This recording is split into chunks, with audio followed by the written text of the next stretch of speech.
दर्शकबिन नमस्ते। यतिखेर हामी छौँ पूर्व पश्चिम राजमार्गमा छौँ। यतिखेर गोरन्जे स्थित यो पूर्व पश्चिम सडकबाट एउटा दुःखद घटना घटेको छ। दर्शकबिन यतिखेर देख्न सक्नुहुन्छ यो रोडबाट चाहिँ एउटा मलामी चिसापानी मलामी जाँदै गरेको ट्र्याक्टर चाहिँ यता पल्टिएको छ।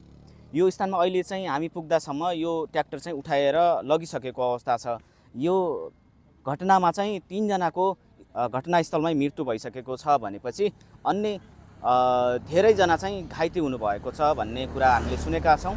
एकछिनमा हामी प्रत्यक्षदर्शीसँग हामी कुरा गर्नेछौँ। तपाईँलाई जस्ताको तस्तै हामी सुनाउनेछौँ उहाँको भनाइ। तपाईँ यो भिडियो अन्त्यसम्म हेर्नुहोला। दर्शकबिन यतिखेर हामी छौँ यो लाल रत्न अस्पतालमा।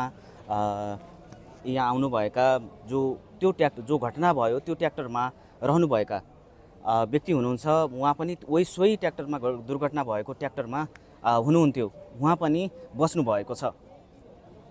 उहाँसँग कुरा गर्नेछौँ। हजुरको नाम? मेरो नाम केशबहादुर शाह हो। केशबहादुर शाह, हजुर। सोही त्यही ट्र्याक्टर त्यही ट्र्याक्टरमा छौँ।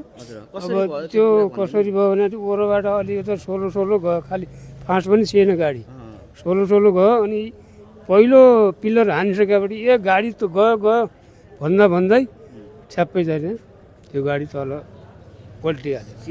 सिधै तल गएर पल्टिहाल्यो। अनि पल्टिसकेपछि अनि जो भाडामा पढ्या मान्छे तिनीहरू बित्तिके जो भित्र डालादेखि भित्र छ तिनीहरू मान्छे अलि बचे।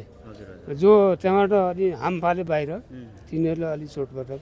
हजुर कसरी बस्नुभयो? म कसरी बचेँ भन्न चाहिँ मेरो एउटा भगवान्ले बचाएर अगाडि बसेको थिएँ। म ट्र्याक्टरको अगाडि बसेको थिएँ। त्यहाँबाट त्यो डाला ठ्याक्क पल्टिसकेपछि त्यो डालादेखि माथि नि म त्यहाँ हाम फाले हेर्नुहोस्। अब पहिला डाला पल्ट्यो, त्यसपछि अगाडिको मुसिन पछि पल्ट्यो।